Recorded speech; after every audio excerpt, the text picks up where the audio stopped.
today my special guest is Anthony Bracco from Bracco Farms in Pine Island, New York. But Anthony does a lot of programs on growing your own and having your own hens for getting your own eggs and just a whole bunch of really interesting topics. And now, it's spring, so we need to start getting things together. Anthony, thank you so much for being here.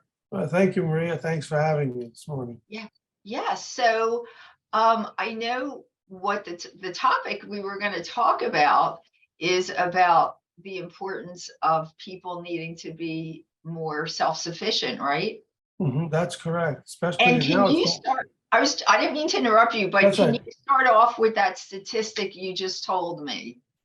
Yes, in the first half of the 20th century, from 1900 up until the end of World War II, 60% of vegetables consumed by Americans in our country were grown by them in their own backyard gardens. That means our grandparents and great-grandparents relied heavily on their backyard garden for some sustenance, and actually almost more than 50% of their sustenance. And today, the percentage is 0.2% people rely on what they grow.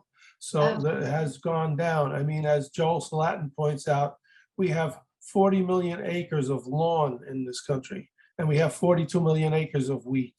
So, we have 36 million acres of recreational horse pasture. So this is where we're at. So it's about priorities. And I think now with things happening in this country and around the world, I think people are starting to really realize that, I have to do something because I can't depend on anything could stop at any moment with all these train accidents and truck accidents. And you hear about all these fires and all these problems with the supply chain and such.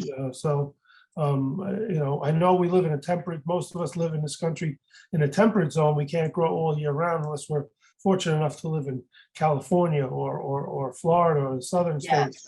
Then we can do it. But for us people here in the Northeast, we have a window from April to October. So we should utilize that. And then what happens after October, we should be doing canning and jarring and preserving and drying and things like that, so that this way we can actually have some of what we grew through the winter. Exactly. Or what I do is I have a grow light, which is really simple. And if you have a spot in your house or a basement, you can use the grow light because I'm in the Northeast too. Right. And use the grow light. They're remarkable. So people don't realize it's really simple. It's just, like everything takes a little bit of time, but it's worth the time to invest. So I guess my thing would be to tell people, especially those that have never, done anything like this before. I think people are just intimidated to get started because they just don't know where to start. I mean, I grew up with this all my life. My grandparents were from Italy. As I did. We always had this stuff growing everywhere, and they were remarkable. It was like magic. They grew this stuff, that I just couldn't imagine how they did it, but they just knew how to do it. And they didn't have all the stuff that we have today. So, but for somebody that's never done anything, how do you get them to start, or what would you suggest? There's so much material online. I think a great place to start is every state and every county has a USDA Ag Extension agent. And you usually go through into one of your state universities is usually where their website and their material will reside. In New Jersey, it's Rutgers University, and you would go to the Rutgers website, and Cook College would be their ag college, and you would just type in looking for your Ag Extension agent from the USDA. And in New York, we have Cornell. We do it out of Cornell. So when you go there, they have it all categorized, so you can find material on everything from gardening to if you wanted to be an orchard grower growing trees, or you just wanted to grow bushes of raspberry, blueberries, whatever, they will divide it up into all different categories.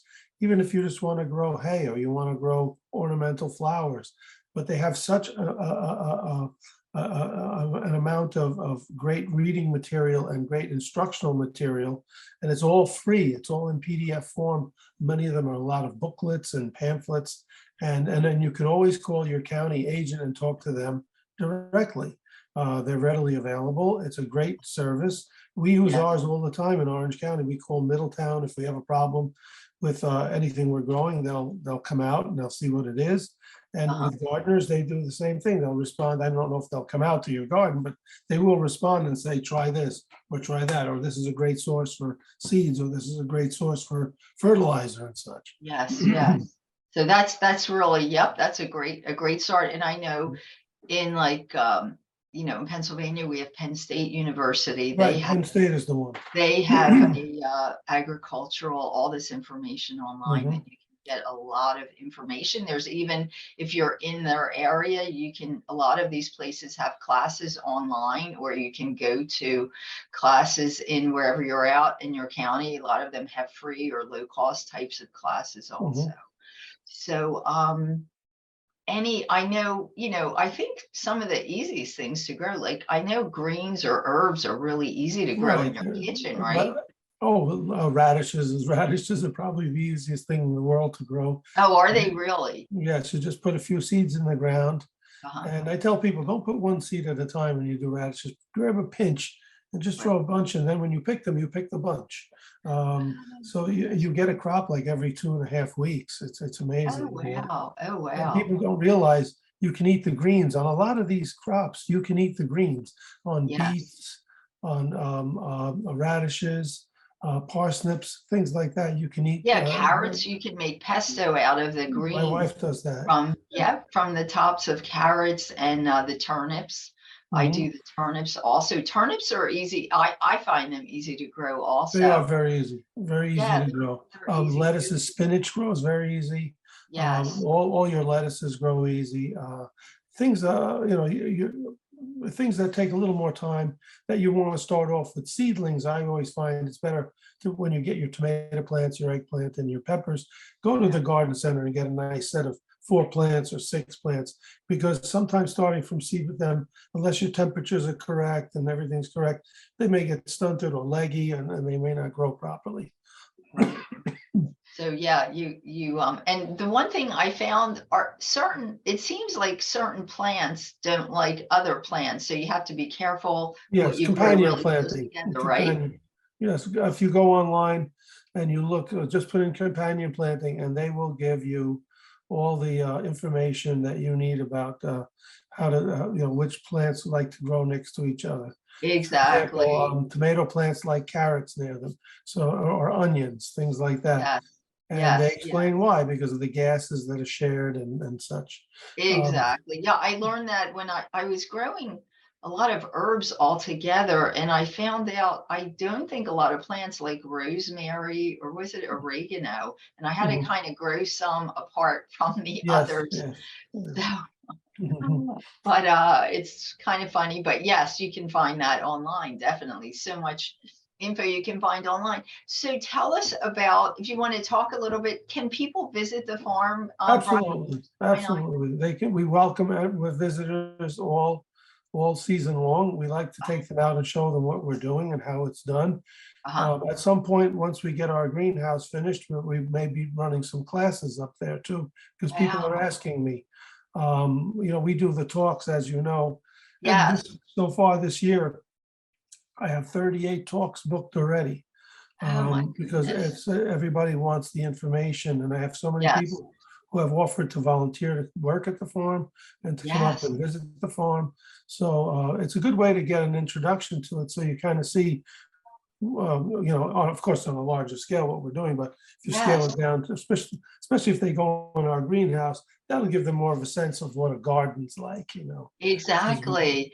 And I know in the past you have sent me booklets So can I put those booklets on my website? Now we have the Yes, marialiberattishow.com. Can we put those? I'll tell everybody, yes. absolutely. So we'll I will send you the current versions, and we have many more that we've added. Oh, okay. You know? So I'll put some booklets online that you'll be able to upload or download, whatever that is. Yes, So yes, you'll yes. get some more information. And do you tell us your website? Do you have a website where people Oh, can yeah, find just that, it's right? very simple. BraccoFarms.com, BRACCO farms.com. You list your events on there? Yes, we have a page called Farm Talks page where they're Okay. all listed. So, I mean, we're getting so many, it used to be mostly libraries.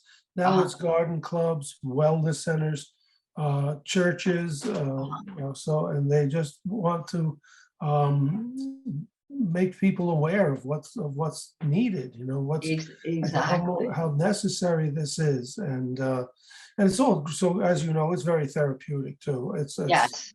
it's It part is. of our collective memory as human beings. It's part of our history. So that's Yes. why we go back to it, because we are drawn to it. Exactly right. And there's so many health benefits, not only the healthy, no pesticide foods that you're eating, but also it's a very therapeutic activity to do, Mhm, growing your own things, whether it's just one plant or many. It's just really therapeutic. Well, mhm. that's great. So it's braccofarms.com. Is that where people can find you? That's right. And our And email address is there. Everything's there. Our phone, whatever they want, they can call us, they can email us, they can yes, write to us if they want to. yes, and I definitely recommend a visit. I haven't gotten a chance to visit, but I know it's one of my plans to try and get out there too, to visit you there. I'd love to see that. Anthony, thank you so much. I'm sure we'll be having you back again. Okay, Thank thank you so much for having us this morning. you.